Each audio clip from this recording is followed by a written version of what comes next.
Baiklah, bismillahirrahmanirrahim. Assalamualaikum warahmatullahi wabarakatuh. Baiklah, saya Iqbal Fadi dari kelompok 1 akan memulai pembahasan yang akan kami bahas, yaitu yang pertama tentang azas ekonomi syariah. Dalam azas ini merupakan fondasi dan prinsip-prinsip ekonomi syariah, yaitu yang pertama, alam raya ini adalah milik Allah Subhanahu wa taala. Maksudnya yaitu segala sesuatu yang berada di dunia atau alam semesta ini hanyalah Allah yang memilikinya. Yang kedua yaitu Allah yang menciptakan alam semesta ini. Segala sesuatu yang diciptakannya tunduk kepada Allah. Yang ketiga yaitu beriman kepada hari perhitungan. Ini merupakan suatu hal penting karena akan mempengaruhi perilaku ekonomi seseorang. Ada beberapa prinsip yang dimiliki oleh ekonomi syariah, yaitu yang pertama, Tauhid. Tauhid ini merupakan sesuatu yang sangat penting dalam kehidupan manusia. Yang kedua, akhlak. Akhlak ini merupakan bentuk atau sifat perilaku yang dimiliki oleh Nabi atau Rasul. Ini memiliki 4 urgensi, yaitu yang pertama siddiq, yaitu benar. Yang kedua, tabligh, menyampaikan kebenaran. Yang ketiga, amanah. Amanah ini dapat dipercaya. Yang keempat, fatanah. Fatanah itu intelek. Lanjutan dari prinsip-prinsip yang ketiga yaitu keseimbangan. Yang keempat adalah kebebasan individu. Dan kelima, yang terakhir yaitu adalah keadilan. Sekian pembahasan dari saya. Assalamualaikum warahmatullahi wabarakatuh. Baiklah, saya di Tufra Yoga NIM 3219230 akan melanjutkan review materi kami, yaitu pada bagian 3, ciri dasar ekonomi syariah. Yang pertama, menggunakan sistem bagi hasil. Yang kedua, menggabungkan nilai spiritual dan nilai material. Yang ketiga, mengakui adanya kepemilikan multijenis.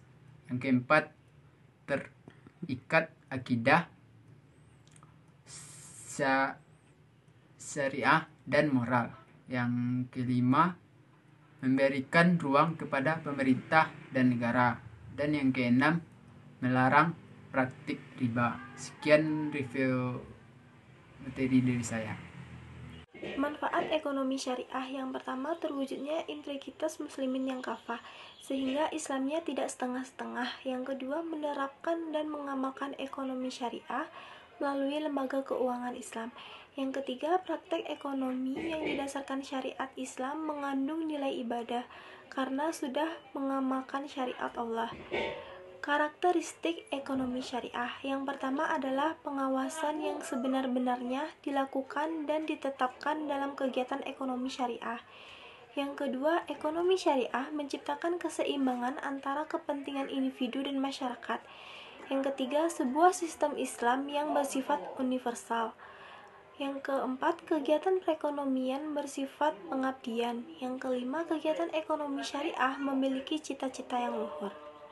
Baik, selanjutnya yang bagian C, yaitu asas sistem ekonomi syariah. Asas sistem ekonomi syariah terbagi atas 7. Yang pertama, asas ilahiyah, yaitu segala ketentuan sesuai dengan syarat dan rukun yang ditentukan oleh syariah. Yang kedua, asas kebebasan, yaitu setiap orang bebas untuk melakukan perjanjian. Yang ketiga, yaitu asas persamaan atau kesejahteraan, yaitu menciptakan suatu kesetaraan pada setiap individu tanpa pengecualian.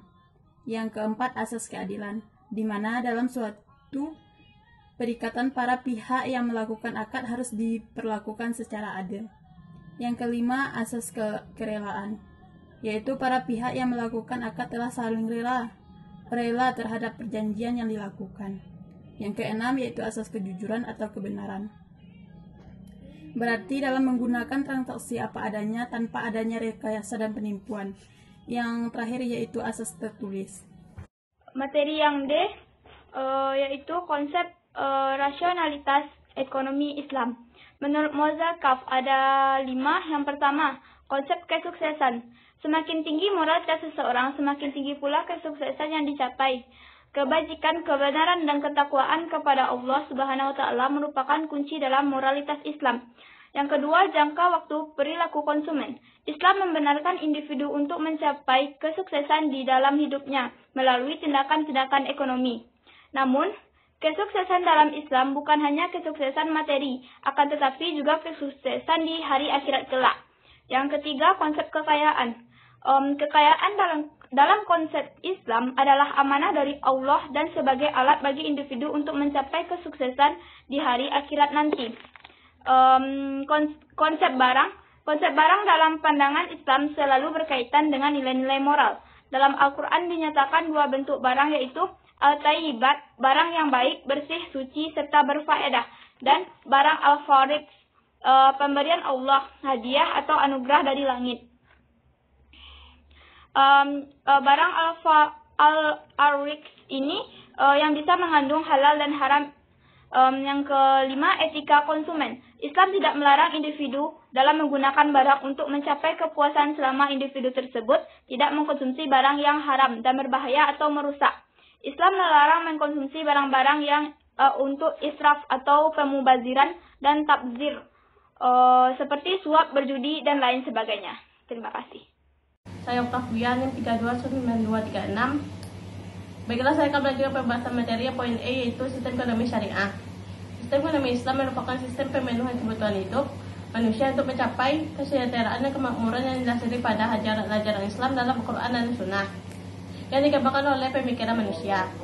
Sistem ekonomi Islam sangatlah jauh berbeda sistemnya dengan sistem ekonomi konvensional, yang dimana masih tersering terjadinya praktik-praktik haram seperti halnya riba.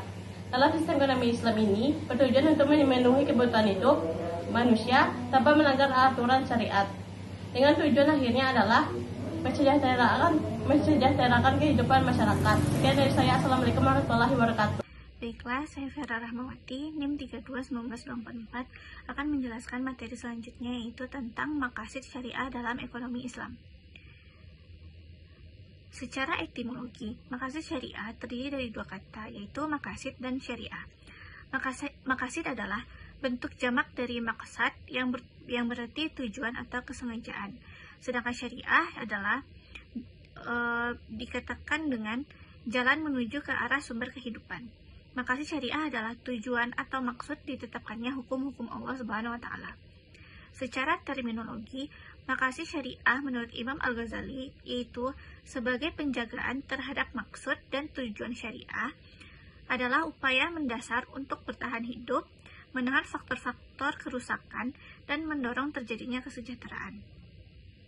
Jadi dapat disimpulkan, maqasid syariah yaitu maksud Allah Subhanahu wa taala selaku pembuat syariah untuk memberikan kebutuhan daruriyah, hajiah, dan tahsiniyah agar manusia bisa hidup dalam kebaikan dan dapat menjadi hamba Allah Subhanahu wa taala yang baik. Pembagian maqasid syariah menurut tingkatan kepentingannya, yaitu yang pertama adalah daruriyah. Daruriyah merupakan penegakan kemaslahatan agama dari dunia. Artinya, ketika daruriyah itu hilang, maka kemaslahatan dunia dan bahkan akhirat juga akan hilang, dan munculnya kerusakan, bahkan musnahnya kehidupan. Daruriyah juga merupakan keadaan di mana suatu kebutuhan wajib untuk dipenuhi dengan segera. Jika dibiarkan, maka akan menimbulkan suatu bahaya yang beresiko pada rusaknya kehidupan manusia.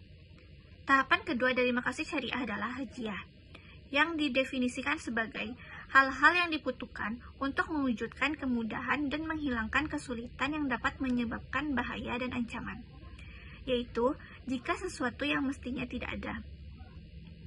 Hajiah dimaknai dengan pemenuhan kebutuhan sekunder ataupun sebagai pelengkap dan penunjang kehidupan manusia.